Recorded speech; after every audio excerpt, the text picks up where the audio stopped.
설정만 하면 끝이에요? 응.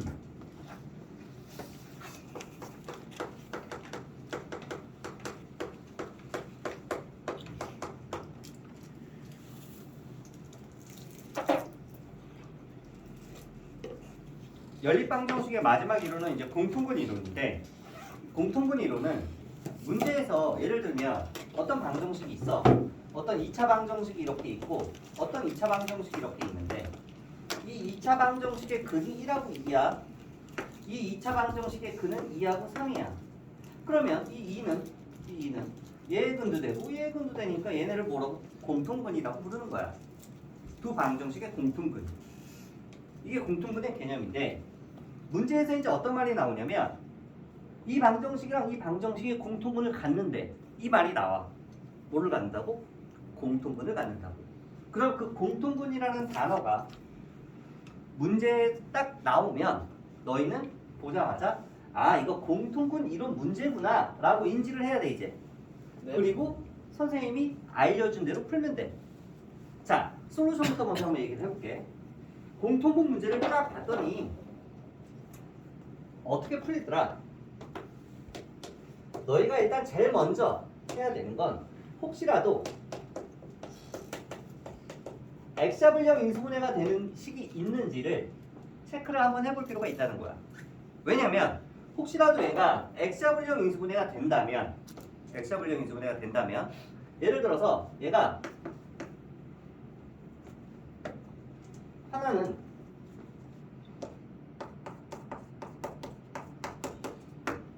만 이렇게 있고 얘가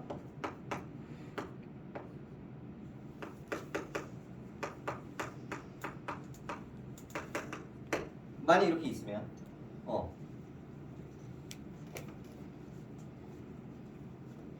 3이라고 하죠. 얘가 X좌불령 인수분해가 지금 되잖아. 네. X좌불령 인수분해를 하면 이제 얘가 이런 식으로 인수분해가 된다는 얘기지. 네. 아, 얘는 공통근이 지금 얘는 근이 공통근이 나오려면 얘가 될 수 있는 건 뭐밖에 없어? 1 또는 3밖에 없는 거잖아. 네. 경우의 수가 이제 두 가지가 나오죠? 네. 그치? 이 경우에는 뭐 둘 다 답인데 특별한 조건이 없으니까. 혹시라도 지금처럼 X좌불령 인수분해가 되는 문제가 있다면 경우의 수를 나누기가 되게 쉬워지기 때문에 X좌불령이 되는지부터 먼저 확인을 해야 되는데, 중요한 건 10문제 중에 9문제는 X좌불령이 안 돼요. 네? 어.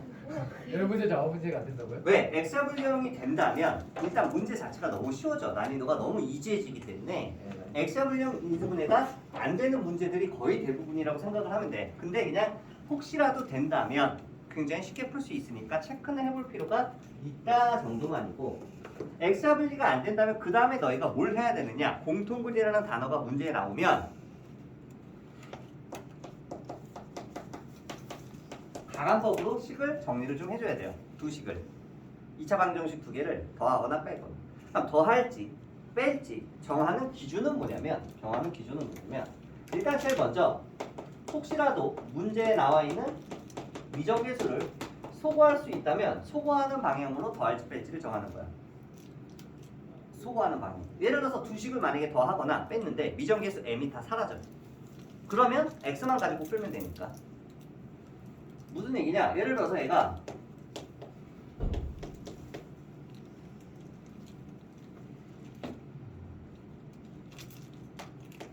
이렇게 나왔고 얘는 뭐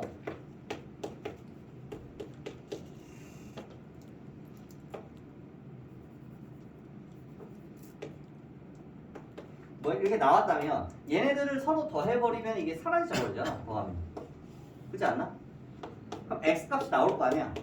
그래 안 그래? 그럼 x값이 나오면 실제로 이 x값을 여기다 대입을 해봐. 그러면 이제 m값을 구할 수가 있겠죠. 그치? 이런 방법으로 가야 되는데, 미정계수가 만약에 소거가 안 되면 어떡할까? 미정계수가 소거가 안 되면 최고차항이나 상수항이라도 없애야 돼. 그게 차선책이야. 뭐라고? 최고차항 최고차항? 상수항을 없애요.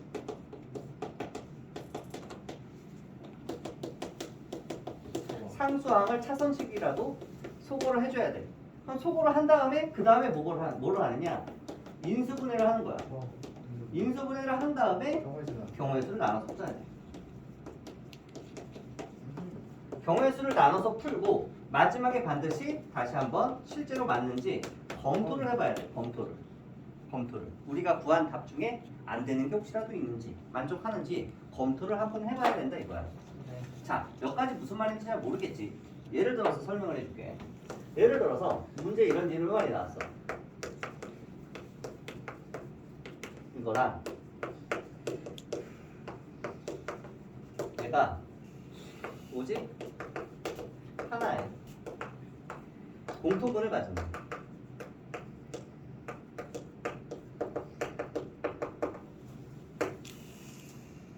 그 공통분과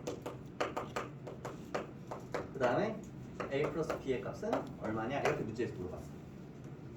공통분과 a 플러스 b의 값은 얼마냐. 자, 그러면 이거의 근이 얼마인지 모르겠지만 오직 하나의 공통분을 갖는다고 했으니까 이 공통분을 선생님은 알파라고 한번 문제로 놔볼게. 그럼 이 알파는 여기다 대입하면 성립할 거 아니야, 맞아? 근데 대입하기 귀찮아서 그냥 선생님은 x로 놓고 풀래. 그리고 이 두 식을 세로로 써볼게.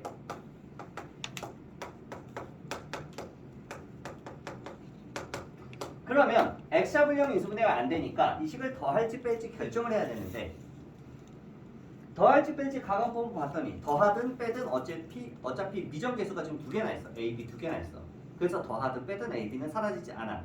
그럼 차선책으로 상수항이나 최고차항이라도 소거를 시켜줘야 돼. 마이너스. 상수항도 소거가 어차피 안 되잖아. 그럼 최고차항이라도 소거를 해줘야 이거야. 그래서 일단 뺄 거야. 빼면은 최고차항은 없어지니까. 그럼 빼면 어떻게 돼? 마이너스 b x b 마이너스 a. 그럼 그 다음에 뭐 하라고? 인수. 이거 인수분해 할 수 있니? 네. 괜찮아? 네. 그 다음에 뭐 하라고? 인수분해를 하면 동그라미 곱하기 네모가 0이면 경우의 수는 동그라미가 0이거나 또는 네모가 0이거나 경우의 수를 나눌 수 있잖아. a가 b랑 같을 경우.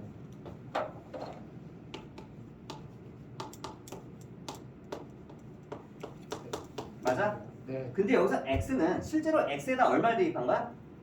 알파. 알파를 대입한 거 아니야. 실제로 얘를 뭐로 쳐다봐야 돼? 알파. 알파로 쳐다봐야 되는 거야, 너희는. 이해되니 무슨 말이지? 예. 알파가 뭔데? 공통분. 자, 첫 번째 경우부터 보자. A랑 B랑 같으면 어떻게 되니? 안 돼. 왜 안 돼? A랑 B랑 같으면 이 식과 이 식이 어떻게 되죠? 완전히 똑같다잖아.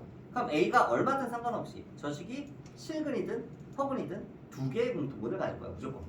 근데 문제에서 뭐라고 그랬어? 오직 하나의 공통분을 갖는다고 했기 때문에 A랑 B랑 같을 수가 없어. 그럼 얘가 0이 될 수 없으니까 얘가 0이 되려면 얘가 무조건 0이 돼야 된다는 거야. 오직 하나의 공통분이 존재한다며. 그럼 얘가 0이 돼야지. 이거는 0이 돼야지. 그러니까 알파가 1이구나, 공통분이.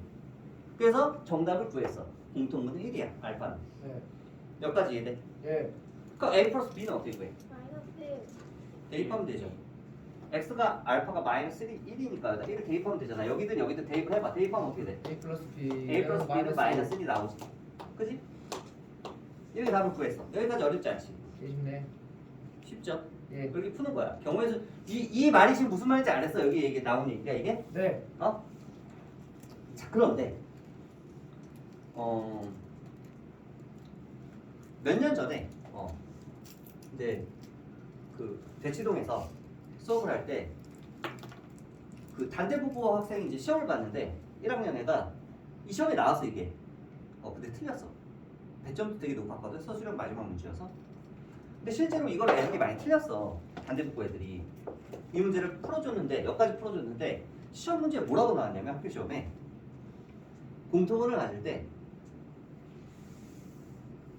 각 2차 방정식에 나머지 한 근을 각각 구하래. 그러니까 이거의 근이 지금 하나가 알파고 이거의 근이 하나가 알파잖아. 그러면 공통분을 갖는 거니까 얘의 근이 알파고 나머지 한 근이 베타면 얘도 공통분이 알파니까 알파를 하나 갖고 간말을 하나 가질 거 아니야. 그러니까 나머지 한 근 얘랑 얘를 구하라는 얘기야. 알파가 아니라. 무슨 말인지 알아? 물론 공통분 알파도 구하라고는 했지만 공통분 알파와 그 다음에 나머지 근들을 각각 구하라 이렇게 문제가 나왔어. 자, 그러면 베타와 감마는 어떻게 구할까? 근과 계수의 관계. 가능해. 가능해.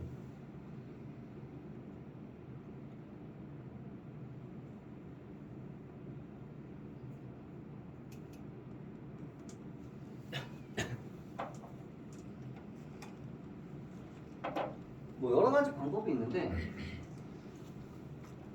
방금 얘기한 것처럼 근과 경계를 쓰면 한근이 1이고 알파가 1이잖아 지금.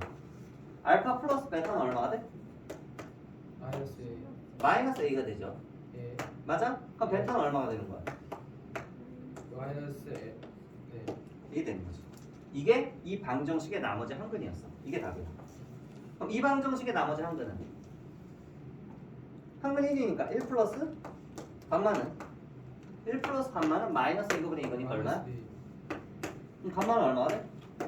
마이너스 네. 그래서 요게 나머지 한근이었어. 네. 나머지 한근들. 그리고 그 나머지 한근들의 각각 구하고 걔네들의 합을 구하라고 문제에 나와. 서술형이라고 그랬지? 네. 합은 어떻게 돼? 얘네들 합하면. 마이너스 A 플러스 B. 예 근데 아까 A 플러스 B 구했어 안 구했어? 그렇죠. 그래서 요거를 여기다가 집어넣는 거야. 마이너스 1. 답은 마이너스 1. 나머지 두 분의 합. 무슨 말인지 알아? 베타와 감마의 합도 구할 수가 있었어. 근데 실제로 수업을 할 때 요 선까지만 그냥 문제를 풀어주는데 막상 학교 시험에서 그거보다 조금 더 깊게 들어가니까 손을 못 대더라 이거야. 근데 만약에 이게 유능이처럼 근과 계수와의가 생각이 안 났어도 풀어야지. 왜? 예를 들어서 얘가 한근 1이야. 한근 1이면 이거 조리제법을 하면 되잖아. 이렇게 그냥. 어?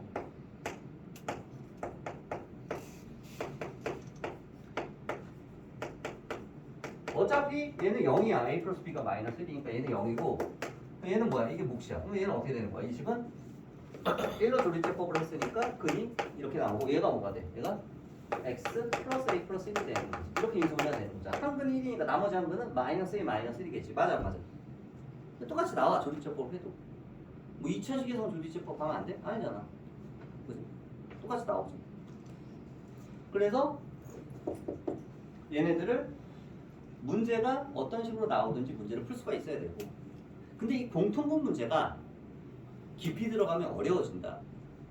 왜 어려워지느냐? 너희 만약에 생각을 해봐. 얘가 2차식인데 얘가 3차식이야. 그리고 그냥 공통분을 갖는데 경우의 수가 되게 많이 나온다. 일단 얘는 오직 하나의 공통분이지만 오직이라는 말이 빠지면, 그리고 얘가 2차식이야, 얘는 3차식이야. 그럼 공통분을 가질 수 있는 경우의 수들이 케이스가 되게 많아져.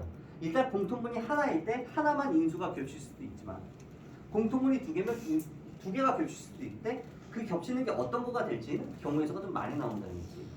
그래서 실제로 공통분 문제는 경우의 수가 많아지면 많아질수록 심한 문제가 되는데, 그 경우의 수가 많아지게 만드는 방법 중에 하나가 가장 쉬운 게 출제자 입장에서 차수를 올려버리는 거야. 막 2차, 3차, 3차, 3차 이런 식으로. 근데 너희가 이렇게 고차에서의 그 공통분 문제들을 볼 일은 많이는 없을 테지만 이제 나중에 내신 할 때는 그래도 좀 봐야 되겠지. 내신 대비하면서는. 그래서 이 정도까지는 좀 기억을 해놨으면 좋겠어. 공통분 이론.